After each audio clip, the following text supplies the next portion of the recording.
don David que nos grabe, porque hay un caso desgarrador que nos planteas.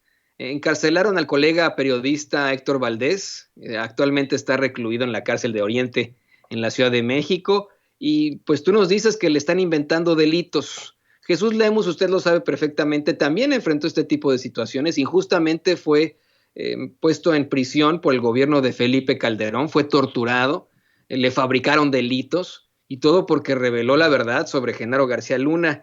Te escuchamos, querido Jesús. Gracias, mi querido Toño. De veras, sí, tocar el tema de la seguridad nacional, por supuesto, también es tocar el tema de los periodistas. Y muy lamentable cómo en México se sigue utilizando el aparato de justicia para silenciar a la prensa. Esa es una fase del neoliberalismo que poco se ha ventilado y que todavía no se puede erradicar del todo. Del 2000 al 2008, en nuestro país, ya se registraron 19 encarcelamientos de periodistas que fueron sometidos a procesos judiciales bajo acusaciones falsas. Si bien es cierto que en por lo menos 13 casos de estos periodistas fueron encarcelados solo entre 1 a 3 días, también resulta que hay 6 casos en donde los comunicadores pasaron de entre 4 días a 3 años privados de su libertad, solo por caprichos de algunos funcionarios públicos. Hay casos emblemáticos como el de Pedro Canché o Lidia Cacho, en los que se evidencia la perversidad con la que actuó el Estado solo para restringir la libertad de expresión y el derecho al libre ejercicio del periodismo, que es una situación que no se puede seguir tolerando y que urge sea revisada a la luz de la historia por parte del actual gobierno federal. Esto viene a colación, mi querido Toño, porque justamente el día de hoy hay 2 periodistas presos de cuyos casos no han querido conocer las organizaciones no gubernamentales dedicadas a la defensa de los derechos de los periodistas, ni la propia Comisión Nacional de los Derechos Humanos. Esos son los casos de Marco Antonio Vázquez Hernández y Héctor Valdés Hernández. Marco Antonio Vázquez se encuentra preso, desde hace 11 años en la cárcel municipal de Teziutlán, Puebla, acusado falsamente del delito de violación, en medio de un proceso lleno de irregularidades que fue cuadrado por el gobierno estatal de esa entidad, luego que este periodista, que trabajó como corresponsal del Universal, de Televisa y de varios periódicos locales importantes, fue incómodo para las autoridades locales. Marco Antonio Vázquez Hernández fue sentenciado a 14 años de prisión y a la fecha, cuando todavía le faltan 3 años para cumplir la sentencia, no ha podido alcanzar la libertad bajo caución, porque el gobierno estatal de Puebla se niega a esa posibilidad, y todo porque todavía los funcionarios que los llevaron a prisión están vigentes dentro de la administración del gobierno local. El caso de Héctor Valdés Hernández está igualmente plagado de irregularidades. Él se encuentra preso en el reclusorio Oriente de la Ciudad de México, en donde fue internado desde el pasado 29 de noviembre, hace ya más de un mes, bajo el cargo también de agresión sexual, un cargo que se basa, igual que el de Marco Antonio Vázquez, en acusaciones sin fundamento. Hay que señalar que el encarcelamiento de Héctor Valdés es el primero de un periodista que se registra en la administración de la Cuarta Transformación, lo que realmente es de preocupar, no solo por el hecho de la omisión federal, sino porque así se evidencia que las viejas prácticas del neoliberalismo para silenciar a la prensa todavía siguen y no se han podido erradicar pese a la voluntad del presidente López Obrador. Solo para poner en contexto a nuestra audiencia de este espacio libre como el viento, mi querido Toño, déjame ahondar un poco en el proceso que enfrenta el compañero periodista Héctor Valdés, quien ya manifestó su temor de ser asesinado dentro de la prisión, pues hasta su celda le siguen llegando amenazas de muerte. Héctor Valdés, hay que decirlo de manera muy clara, es un periodista incómodo para el gobierno de Quintana Roo, muy concretamente para la administración municipal de Tulum. Su trabajo como director del periódico Tulum en Red le costó una serie de amenazas de muerte que lo hicieron desplazarse de su localidad para radicarse en la Ciudad de México, bajo el cobijo del mecanismo de protección de periodistas.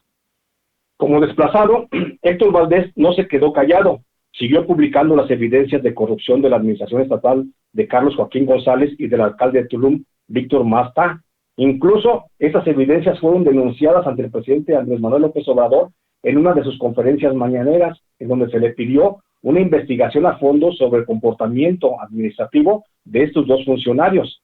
La denuncia de actos de corrupción del alcalde de Tulum y del gobernador de Quintana Roo, lejos de apaciguar la persecución que los 2 funcionarios hicieron contra el periodista, al grado de llevarlo al desplazamiento forzado, más bien arreciaron, buscaron la forma de reprimir su trabajo periodístico. Así, siguiendo un guión bien establecido, el gobierno de Quintana Roo logró infiltrar al círculo íntimo de Héctor Valdés, enviando a una mujer que logró relacionarse con el periodista y le pidió ayuda para quedarse unos días en su casa. Por humanismo, Héctor Valdés dio al ojo en su casa a esta persona, sin saber que estaba mordiendo el anzuelo de la trampa que le tendieron desde Quintana Roo. A los días de que esa mujer, cuyos datos omito, Toño, por considerarla a esta como una víctima legal, ella estuvo alojada en la casa del periodista. Acudió después a la Fiscalía de Justicia de la Ciudad de México para denunciar una supuesta agresión sexual del comunicador contra su persona. Lo denunció por el delito de violación equiparada. Sin que hubiera más evidencia que el dicho de la supuesta víctima, la Fiscalía de la Ciudad de México emitió una orden de aprehensión contra Héctor Valdés, quien fue detenido en su domicilio, donde estaba bajo resguardo del Mecanismo de Protección de Periodistas, y fue trasladado a las instalaciones del Reclusorio Oriente, donde actualmente enfrenta un proceso en donde pende una sentencia de entre 6 a 17 años de prisión. Solo para redondear, y ya con eso termino, mi querido Toño, decirte que el delito de violación, por su propia naturaleza, grave y reprochable, es del que se valen en estos casos los funcionarios que tuercen el sistema para dejar al periodista sin ningún tipo de respaldo social, pues a fin de cuentas nadie quiere defender a un supuesto violador. Ojalá que el gobierno federal del presidente López Obrador tome cartas en este asunto y revise a fondo las circunstancias del encarcelamiento de Héctor Valdés y Marco Antonio Vázquez, no solo por el derecho que les asiste a estos dos comunicadores, sino por el bien de la libertad de prensa en nuestro país. Te mando un fuerte abrazo, mi querido Toño, y el mejor de mis deseos para que el año que inicia en unas horas sea de éxito, prosperidad, salud y mucha paz para ti, toda tu familia y para toda nuestra familia de Sin Censura, para nuestra querida Ceci, por supuesto, para nuestro maestro Vicente Serrano. Muchísimas gracias, querido Jesús Lemus. Es más que mutuo.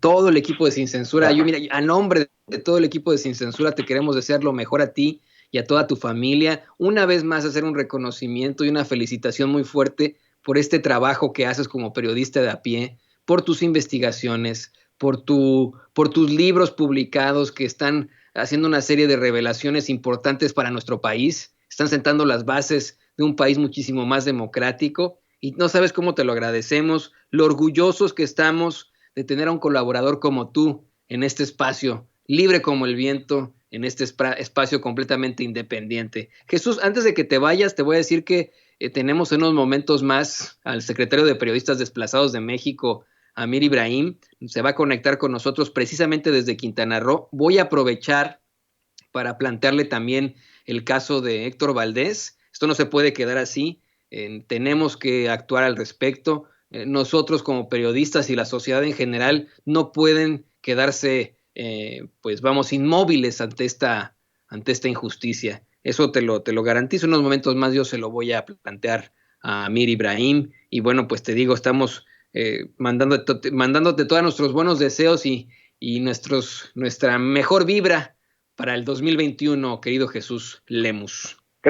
Gracias, mi querido Toño, estoy al pendiente. Y bueno, ojalá que Ibrahim, que también es parte de estos grupos de desplazados, pueda apoyar esta causa, porque él mejor que nadie conoce el trabajo, por supuesto, de Héctor Valdés. Ojalá tengamos una buena respuesta del colega periodista. Un abrazo, mi querido Toño, estoy a tus órdenes. Siempre también a tus órdenes aquí, Jesús Lemus, compañero periodista de a pie. Él sí es periodista de a pie, él tiene una serie de investigaciones, él fue perseguido por el gobierno de Felipe Calderón por luchar por esa verdad con justicia, por dar a conocer la verdad de Genaro García Luna. Pues vamos